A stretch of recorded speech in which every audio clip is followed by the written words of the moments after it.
জুলাই ঘোষণাপত্র সরকারিভাবে দিতে হবে এবং এটি সংবিধানের চতুর্থ তফসিলে অন্তর্ভুক্ত করা যেতে পারে বলে জানিয়েছেন বিএনপির স্থায়ী কমিটির সদস্য সালাউদ্দিন আহমেদ। আজ ঐকমত্য কমিশনের বৈঠকের পর ব্রিফিংয়ে কথা জানান তিনি। আজ দ্বিতীয় ধাপের রাজনৈতিক দলগুলোর সঙ্গে জাতীয় ঐকমত্য কমিশনের ১১ দিনের বৈঠক হয়েছে। বৃহস্পতিবার বেলা 11:30টায় রাজধানীর ফরেন সার্ভিস একাডেমির দোয়েল হলে আলোচনা শুরু হয়। বৈঠকে বিএনপি, জামায়াত এবং এনসিপি সহ বিভিন্ন রাজনৈতিক দলের নেতারা অংশগ্রহণ করেছেন। গণ অভ্যুত্থান ২০২৪ এর মর্যাদা, গুরুত্ব, মহিমা আমরা ধারণ করি। আমরা এটাকে স্বীকৃতি দিই, সারা জাতি স্বীকৃতি দেয়। এটাকে আমরা যথাযথ মর্যাদায়, যথাযথ স্থানে রাষ্ট্রীয়ভাবে স্বীকৃতি দিতে চাই। কিন্তু যে দাবিটা আপনি বললেন যে তারা হয়তোবা কনস্টিটিউশন অংশ করতে চায়, সেই জবাবটা আমি ইনডাইরেক্টলি আগে দিয়ে দিয়েছি। ডিসেম্বরের মধ্যে নির্বাচনের প্রস্তুতি শেষ করার নির্দেশনা ইতিবাচক হিসেবে দেখছে বিএনপি।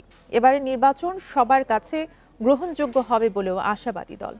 এদিকে অংশগ্রহণমূলক নির্বাচনের নামে আওয়ামী লীগকে ভোটে আনতে ষড়যন্ত্র হচ্ছে বলে দাবি জামায়াতের। বৃহস্পতিবার রাজধানীতে এক অনুষ্ঠানে এসব কথা বলেন দল দুটির নেতারা। জুলাই গণঅভ্যুত্থানে সাংবাদিকদের ভূমিকা শীর্ষক আলোচনা এবং শহীদ সাংবাদিক পরিবারের সম্মাননা উপলক্ষে এই আয়োজন। সাংবাদিকদের সংগঠন বিএফইউজে এবং ডিইউজের উদ্যোগে এই অনুষ্ঠানে যোগ দেন বিএনপি, জামাত সহ বিভিন্ন রাজনৈতিক দল ও বিভিন্ন সংগঠনের প্রতিনিধিরা। প্রধান অতিথির বক্তব্যে বিএনপি মহাসচিব বলেন, রাষ্ট্র সংস্কারের প্রস্তাব শুরুতে বিএনপি দিয়েছে। এ নিয়ে বিএনপির বিরুদ্ধে অনেকের দেয়া বক্তব্য দুঃখজনক। মির্জা ফখরুল বলেন, দেশের মানুষ একটি গ্রহণযোগ্য ভোটের জন্য জীবন দিয়েছে, তাই দ্রুত নির্বাচনের কোনো বিকল্প নেই। আমি আজকে ডক্টর প্রফেসর ইউনূসকে ধন্যবাদ দিতে চাই এই ফোরাম থেকে, যে তিনি নির্দেশ দিয়েছেন ডিসেম্বরের মধ্যে নির্বাচনের সব কাজ গুছিয়ে রাখার জন্য নির্বাচন কমিশনকে।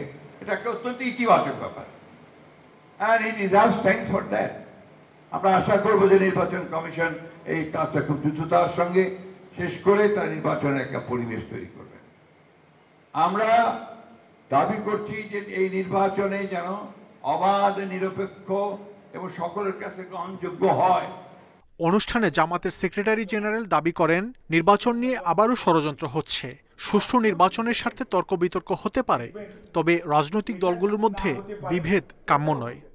আমাদের দেশে নির্বাচন আর সরকার পরিবর্তনের সময় আসলে পরাশক্তি যে খেলা হয়, সে খেলাও আমরা এখন কিন্তু দেখতে পাচ্ছি। আওয়ামী লীগকে ইলেকশনে স্পেস দেওয়ার জন্য কোন কায়দায় একটা inclusive election, refined Awami League, নানান ফিলোসফির নামে বাংলাদেশে নতুন কোনো দরজা ওপেন করার একটা আন্তর্জাতিক চক্রান্ত চলছে, এদেশের মানুষকে ইউজ করে, কোনো পলিটিক্যাল শক্তিকে ব্যবহার করে। পরে জুলাই গণঅভ্যুত্থানে শহীদ 6 সাংবাদিকের পরিবারের হাতে সম্মাননা তুলে দেন বিএনপি মহাসচিব। মাহমুদ শরীফ, ইন্ডিপেন্ডেন্ট নিউজ, ঢাকা। মানবতা বিরোধী অপরাধের মামলায় পতিত সরকারের পলাতক প্রধানমন্ত্রী শেখ হাসিনা সহ 3 আসামির বিরুদ্ধে অভিযোগ গঠনের মধ্য দিয়ে শুরু হয়েছে বিচার কাজ। বৃহস্পতিবার বিচারের আদেশ দেন আন্তর্জাতিক অপরাধ ট্রাইব্যুনাল 1। স্বীকার করে রাজসাক্ষী হয়েছেন সাবেক আইজিপি চৌধুরী আব্দুল্লাহ আল মামুন। আসামিদের বিরুদ্ধে গণহত্যা সহ 5টি অভিযোগ আনা হয়েছে। বিচারপতি মোহাম্মদ গোলাম মুর্তুজা মজুমদারের নেতৃত্বে 3 সদস্যের ট্রাইব্যুনাল 1 আসামিদের অব্যাহতির আবেদন খারিজ করে তাদের বিরুদ্ধে অভিযোগ গঠনের আদেশ দেন। এ সময় হাজির করা হয় মামলার একমাত্র গ্রেপ্তার আসামি সাবেক আইজিপি চৌধুরী আব্দুল্লাহ আল মামুনকে। পলাতক অন্য 2 আসামি সাবেক প্রধানমন্ত্রী শেখ হাসিনা, সাবেক স্বরাষ্ট্রমন্ত্রী আসাদুজ্জামান খানের অনুপস্থিতিতেই গঠন করা হয় অভিযোগ। আসামিদের বিরুদ্ধে আনা 5টি অভিযোগ হচ্ছে: উস্কানিমূলক বক্তব্যের পরিপ্রেক্ষিতে 1400 জনকে হত্যা, আবু সাইদ হত্যা, চাংখারপুল এলাকায় 6 জনকে গুলি করে হত্যা, মারণাস্ত্র ব্যবহার ও সাভারে 6 জনকে হত্যার পর পুড়িয়ে ফেলা। স্বরাষ্ট্রমন্ত্রী আসাদুজ্জামান খান কামাল এবং আইজিপি চৌধুরী আব্দুল্লাহ আল মামুনের মাধ্যমে সমস্ত বাহিনীগুলোর কাছে কনভে করা হয়েছে। আওয়ামী লীগের কাছে কনভে করা হয়েছে, ছাত্রলীগ, যুবলীগের কাছে কনভে করা হয়েছে এবং সেই নির্দেশের আলোকেই দেশব্যাপী জুলাই এবং আগস্টে 1,500 ছাত্র জনতাকে হত্যা করা হয়েছে, 25,000 মানুষকে আহত করা হয়েছে। যাদের মধ্যে আসামিদের বিরুদ্ধে আনা 5টি অভিযোগই স্বীকার করে রাজসাক্ষী হয়েছেন সাবেক আইজিপি চৌধুরী আব্দুল্লাহ আল মামুন। তিনি একজন সাক্ষী হিসাবে এই যে ঘটনাটি মানবতা বিরোধী অপরাধ 2024-এর জুলাই আগস্টে হয়েছিল, সেই অপরাধের সমস্ত কিছু যেহেতু তার জানবার কথা, তিনি সমস্ত তথ্য আদালতকে উদ্ঘাটনের ব্যাপারে সহায়তার মাধ্যমে তিনি অ্যাপ্রুভার হতে চেয়েছেন এবং সেই প্রার্থনাও আদালত মঞ্জুর করেছেন। আগামী ৩ আগস্ট শুরু হচ্ছে মামলাটির সূচনা বক্তব্য আর সাক্ষ্য গ্রহণ শুরু ৪ আগস্ট। মামলায় আইনি প্রক্রিয়া চালিয়ে যাওয়ার কথা জানিয়েছেন আসামি পক্ষের আইনজীবী। যিনি রাজসাক্ষী হয়েছেন তাকেও আমি জেরা করব, ওনার যে বক্তব্য দিবেন তখন তাকে আমি জেরা করব, এটাই স্বাভাবিক কথা। আইনি লড়াই একটা লাস্ট যুক্তিতর্ক পর্যন্ত আইনি লড়াই থাকে। আন্দোলনকারীদের উপর মারণাস্ত্র ব্যবহার নির্দেশ সংক্রান্ত শেখ হাসিনার অডিও টেপ ও সাক্ষ্য প্রমাণ ট্রাইব্যুনালে দাখিল করেছে প্রসিকিউশন। বন ইবনে কামাল, ইন্ডিপেন্ডেন্ট নিউজ, ঢাকা। এবারের এসএসসি পরীক্ষায় গত বছরের তুলনায় পাশের হার কমেছে 15.43%। জিপিএ 5 কমেছে 42,127 জনের।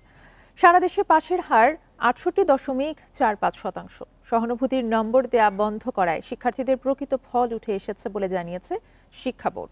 এই ফলকে ভালো বলছেন শিক্ষা গবেষকরা। এবার এসএসসি ও সমমানের পরীক্ষায় সারা দেশে 19,04,086 জন অংশ নেন। পাশ করেছে 13,03,426 জন। পরীক্ষা শেষ হওয়ার 60 দিনের মধ্যেই বৃহস্পতিবার প্রকাশিত হয় ফল। পাশের হার 68.45%, আর জিপিএ 5 পেয়েছে 1,39,032 জন। বিগত কয়েক বছরের মধ্যে এবার জিপিএ 5 এবং পাশের হার দুই অনেক কমেছে। যেরকম এক্সপেকটেশন রেখেছিলাম সেরকমই রেজাল্ট এসেছে, এই জন্য আল্লাহর কাছে অনেক শুকরিয়া। আমার রেজাল্টটা আলহামদুলিল্লাহ অনেক ভালো এসেছে। আমার বাবা একটু অসুস্থ ছিল, তাই চাচ্ছিলাম যে খুব ভালো একটা রেজাল্ট দিয়ে বাবাকে খুশি রাখতে। ওই আশানুরূপ রেজাল্ট আসছে, এই জন্য অনেক খুশি। শিক্ষা বোর্ড বলছে এবার কেন্দ্রীয় নির্বাচন করা হয়েছে সচেতনভাবে। খাতাও কাটা হয়েছে শিক্ষার্থী যা লিখেছে তার উপরেই। তখন ওনাদেরও প্রশ্ন ছিল আমাদের কোনো নির্দেশনা আছে কিনা। আমরা বলেছি যে আমাদের নির্দেশনা বিশেষ কোনো নাই। নির্দেশনা আপনারা শিক্ষক, সঠিক পেলে যা প্রাপ্য তাই দিবেন, যা প্রাপ্য নয় তা দিবেন না। বিগত সময়ে কেউ 78 পেলে 80, কেউ 30 পেলে 33, এরকম নম্বর দেওয়ার অলিখিত নির্দেশনা থাকতো। এই নম্বরকে বলা হতো সহানুভূতির নম্বর। এবার এই ধরনের কোনো নির্দেশনা ছিল না, তাই শিক্ষার্থীদের প্রকৃত ফল উঠে এসেছে বলে জানিয়েছে শিক্ষা বোর্ড। আর এই ধারা আগামীতেও বজায় থাকবে। ফলাফল ভালো হয়েছে জানিয়ে শিক্ষা গবেষকরা বলছেন, রাজনৈতিকভাবে পাশের হার এবং জিপিএ 5 বাড়ানোর চেয়ে শিক্ষার্থী প্রকৃত শিক্ষা পাচ্ছে কিনা সেটি বেশি জরুরি। মূল যে অ্যাসেসমেন্টটা যেভাবে হওয়ার কথা ছিল, অর্থাৎ শিক্ষার্থী কি পারে, কতটুকু শিখেছে, সেই অ্যাসেসমেন্টটা ঠিকভাবে হতো না।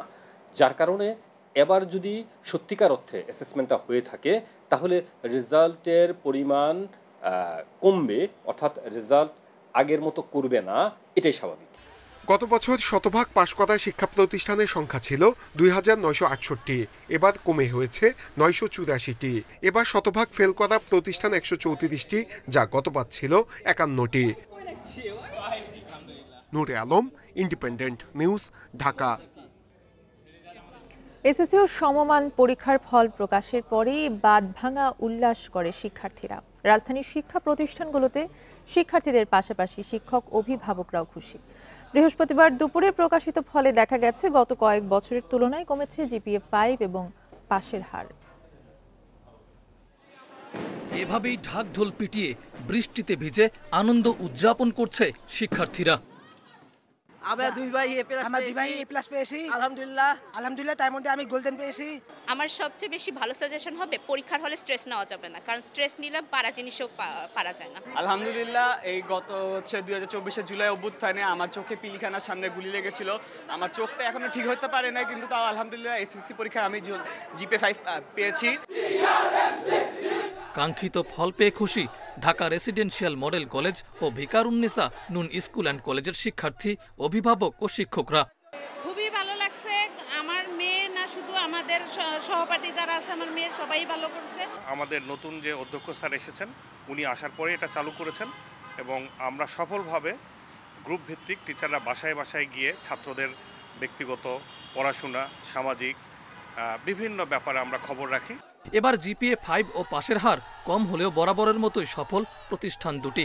রেসিডেন্সিয়াল মডেল কলেজের অধ্যক্ষ বলছেন, শিক্ষার্থীদের আলাদা গ্রুপে যত্ন নেয় এই সফলতা। 563 জন স্টুডেন্টকে আমরা 66টা ভাগে ভাগ করেছিলাম এবং আমাদের টিচাররা প্রত্যেকটা গ্রুপে একজন গ্রুপ টিচার হিসেবে কাজ করেছে। এসএসসিতে এবার পাশের হার 68.45% এবং জিপিএ 5 পেয়েছে 1,39,032 জন, আর ফেল করেছে 6,660 শিক্ষার্থী। মাহফুজুর রহমান মিলন, ইন্ডিপেন্ডেন্ট নিউজ, ঢাকা। ফেনী ও নোয়াখালীতে অতিবৃষ্টির কারণে সৃষ্ট বন্যা ও জলাবদ্ধতা পরিস্থিতি নিয়ে উপদেষ্টা পরিষদের বৈঠকে আলোচনা হয়েছে। সংশ্লিষ্ট মন্ত্রণালয়ের উপদেষ্টাগণ তাদের মতামত এবং করণীয় তুলে ধরেন। বৈঠকে প্রাণী সম্পদ মন্ত্রণালয় থেকে মুসাপুর রেগুলেটর এবং বামুনী ক্লোজারের নকশা চূড়ান্তকরণ, ফেনীতে স্থায়ী বাঁধ নির্মাণ প্রকল্প চূড়ান্তকরণ এবং নোয়াখালীর খাল ও ড্রেনেজ অবমুক্ত করার প্রয়োজনীয়তা নিয়ে আলোচনা হয়েছে। এর পাশাপাশি দুর্যোগ মোকাবেলায় বিশ্ব ব্যাংকের অর্থায়নে এই দুই জেলার ক্ষতিগ্রস্ত বাঁধ মেরামত, তীর প্রতিরক্ষা ও পানি নিয়ন্ত্রণ অবকাঠামো মেরামতের কাজ চলমান রয়েছে বলেও উপদেষ্টা মণ্ডলীকে জানানো হয়।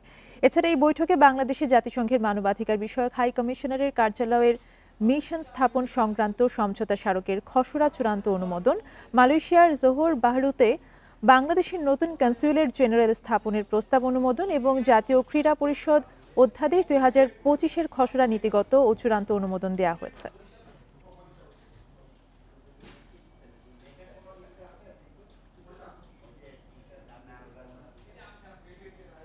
চাঁদাবাজ ও স্বৈরাচারের এই দেশে ঠাঁই হবে না বলে মন্তব্য করেছেন এনসিপির আহ্বায়ক নাহিদ ইসলাম।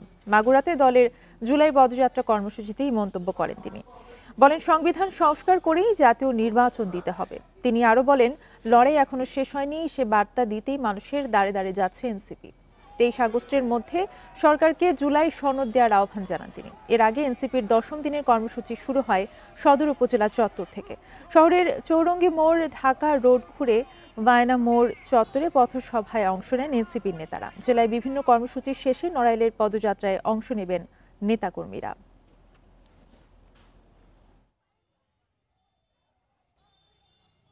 চলমান চাঁদাবাজি, সন্ত্রাস, দখলদারিত্বের বিরুদ্ধে আপনাদেরকে সরব হতে হবে।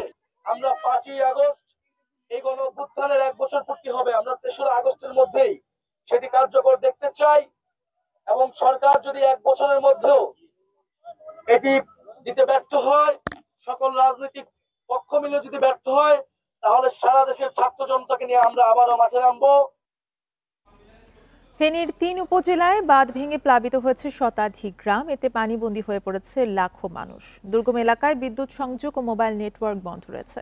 এদিকে মুহুরী, সিলোনিয়া ও কুহুয়া নদীর পানি বিপদসীমার নিচ দিয়ে বইছে। তবে তীব্র স্রোত থাকায় লোকালয়ে পানি ঢুকে নতুন নতুন এলাকা প্লাবিত হচ্ছে। ভারী বৃষ্টিতে পরশুরাম ও ফুলগাজীর মোট 21টি স্থানের বাঁধ ভেঙে গেছে। মুহুরী, সিলোনিয়া ও কুহুয়া নদীর পানি বিপদসীমার নিচ দিয়ে প্রবাহিত হলেও তীব্র স্রোত থাকায় বাঁধের ভাঙন দিয়ে পানি ঢুকে প্লাবিত হচ্ছে নতুন নতুন এলাকা। এরই মধ্যে পানিবন্দী পরশুরাম ও ফুলগাজী এলাকার সব মানুষ। ছাগলনাইয়া উপজেলায় পানি ঢুকে প্লাবিত নিম্নাঞ্চল। বন্যা দুর্গত এলাকায় শুকনো খাবার ও সুপেয় পানি না পাওয়ার অভিযোগ ক্ষতিগ্রস্তদের। দুর্গম এলাকায় বিচ্ছিন্ন রয়েছে বিদ্যুৎ সংযোগ ও মোবাইল নেটওয়ার্ক। 10 মিনিটের ভিতরে থেকে এনে আছি, এনে বাংনা ফরি গেছে। বাংনা ফরি আইতে আইতে মানে 20 মিনিটের ভিতরে মাল সামানা বার করতে পারিনি। আপনার এই বারে ঘরে পানি উঠে গেছে। এনে কোনো প্রশাসন থেকে কিছু হয়নি। স্থানীয়দের অভিযোগ, পানি উন্নয়ন বোর্ডের কিছু কর্মকর্তার দায়সারা কাজের জন্য প্রতি বছরই এই এলাকায় ভাঙন নিয়মে পরিণত হয়েছে। জায়গা দিয়ে ভাঙছে, এখান দিয়ে ভাঙছে, আর সামনে দিয়ে ভাঙতে লাগছিল। তো আর এগুলা রক্ষা করবার মতো না। আর এগুলা যদি একটু মজবুত করে বাঁধি দেয় তাহলে আপনার এটা রক্ষা। বেরিবান্ধের উপর দিয়ে পানি প্রবাহিত হয়েছে। আমরা তখন গ্রামবাসী সবাই মিলে বেরিবান্ধটা মাঠে দিয়ে বস্তা দিয়ে বাঁধতেছি, এরপরও রোগাতে পারি না। তবে অভিযোগ নাকচ করে দুর্গত এলাকায় ত্রাণ সহায়তা পৌঁছানোর চেষ্টা করা হচ্ছে বলে জানিয়েছে প্রশাসন। ত্রাণ কার্যক্রম এখানে কিন্তু বেশ কয়েকটি বহুমাত্রিক ম্যানেজমেন্ট আছে। শুধু সার্বক্ষণিক একজন উপজেলা নির্বাহী অফিসার তো ত্রাণ নিয়ে যাবেন না। এর বাইরেও কিন্তু তার কাজ হচ্ছে সকলের মাঝে ত্রাণ পৌঁছে দেওয়া। টানা 3 দিনের বৃষ্টিতে ফেনীর 3 উপজেলার লাখো মানুষ পানিবন্দী। Independent news.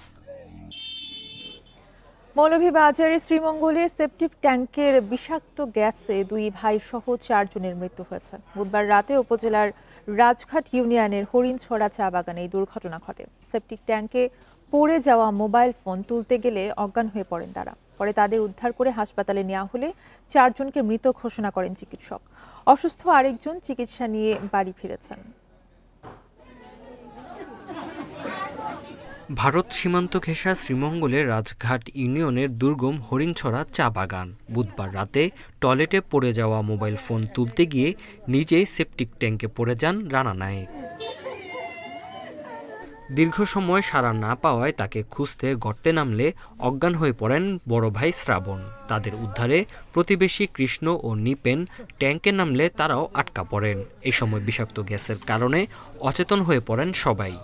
আমার তারা জানাইছে, রাইতে জানাইছে, তাই দেখি যে আমার ছেলে তারা গ্যাসের চুটাইবার লাগে, কিন্তু আর পারছে না, তারাও রয়ে গেছে। বায়ু গ্যাসের কারণে, বিষাক্ত গ্যাসের কারণে ওনারা ভিতরে সেন্সলেস হয়ে যায়। তাদের উদ্ধার করে প্রথমে সদর উপজেলা স্বাস্থ্য কমপ্লেক্সে ও পরে মৌলভীবাজার সদর হাসপাতালে পাঠানো হলে চিকিৎসক সবাইকে মৃত ঘোষণা করেন। গ্যাসের কারণে শ্বাসরুদ্ধ হয়ে মারা গেছে। বর্তমানে তাদেরকে আমরা পোস্টমর্টমের জন্য আমাদের মর্গে রাখা হয়েছে। বিশেষ কোনো কারণ আছে কিনা সেটা আমরা পোস্টমর্টম করে আরো বিশদভাবে জানতে পারবো। এদিকে বিষাক্ত গ্যাসে অসুস্থ হয়ে পড়া রবি বুনার্জি সিলেট ওসমানী হাসপাতালে চিকিৎসা শেষে বাড়িতে ফিরেছেন। তারা প্রত্যেকে অচেতন হয়ে যাওয়ার পরে স্থানীয় যারা তাদের প্রতিবেশী ছিলেন তারা তাদেরকে উদ্ধার করে হসপিটালে তাদের ভর্তি করেন, কিন্তু সেখানে কর্তব্যরত ডক্টর তাদেরকে মৃত ঘোষণা করে। তো আমরা এই বিষয়টা যাচাই বাছাই করতেছি, তদন্ত করছি। তো আমাদের কাছে প্রাথমিকভাবে মনে হচ্ছে যে বিষয়টা আসলেই মানে আনন্যাচারাল একটা মানে বিষয়, যে হচ্ছে গ্যাসের বিষক্রিয়ার বিষয়। নিহত সবাই হরিণছড়া চা বাগানের স্থায়ী বাসিন্দা। Independent news. মধ্যরাতে শেষ হচ্ছে এবছরের ফিরতি হজ ফ্লাইট। এর মধ্য দিয়ে আনুষ্ঠানিক সমাপ্তি হচ্ছে হজ কার্যক্রম। বৃহস্পতিবার বাংলাদেশ বিমানের 5টি ফ্লাইটে দেশে ফিরছেন 1976 হাজি। তবে একটি ফ্লাইট সৌদি আরব ছাড়বে রাত 1টায়। ফ্লাইটটি বাংলাদেশে পৌঁছাবে শুক্রবার সকালে। এবার হজের কার্যক্রম নিয়ে সন্তোষ জানান বেশিরভাগ হাজি। ইসলামের 5টি স্তম্ভের অন্যতম হজ, যা শারীরিক ও আর্থিকভাবে সক্ষম প্রত্যেক মুসলমানের জন্য ফরজ। এবছর বাংলাদেশ থেকে অংশ নেন 87,100 জন।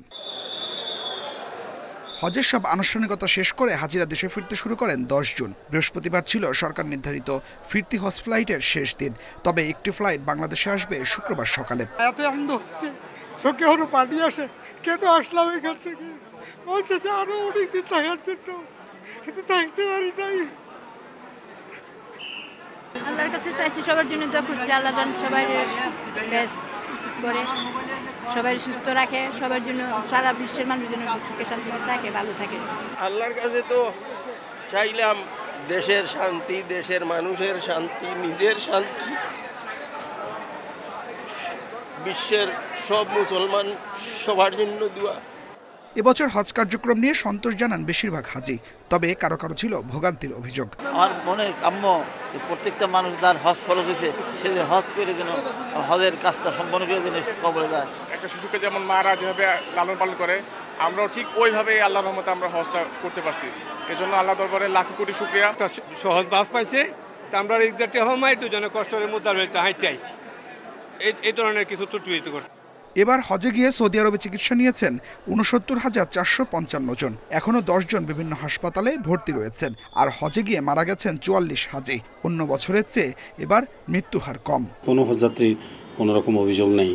এবং এবছর আপনি জানেন যে বাংলাদেশ পর্ব সৌদি পর্ব দুই দিকেই একটি অসাধারণ হজ আমরা এবার করতে পেরেছি। অন্যান্য বছর আপনি জানেন যে মাসায়েরে মানে মিনা আরাফার, মুজদালেফার ওই জায়গাটাতে মৃত্যুর হারটা অনেক বেশি থাকে। এবার সেখানে মৃত্যুর হারটা একদম নাই বললেই চলে। এবং আমাদের স্বাভাবিক হজযাত্রীর যে মৃত্যুর সংখ্যা সেটি অন্যান্য বছর থেকে অনেক পরিমাণ কম। 29 এপ্রিল হজযাত্রা শুরু হয়। 3 মাস পর শেষ হচ্ছে হজের কার্যক্রম। Adilur Rahman, independent News, Dhaka. ঋণ জালিয়াতি ও লুটপাটের মাধ্যমে 15 বছরে ব্যাংক খাত ধ্বংসের অভিযোগ অনুসন্ধানে মাঠে নেমেছে দুদক। এমন ঋণ সম্পর্কে 23 ধরনের তথ্য চেয়ে কেন্দ্রীয় ব্যাংককে চিঠি দেওয়া হয়েছে। একই সঙ্গে সাবেক 3 গভর্নরের বিষয়েও নথি তলব করেছে কমিশন। বৃহস্পতিবার বিকেলে দুদকের উপপরিচালক আক্তারুল ইসলাম এসব তথ্য দেন।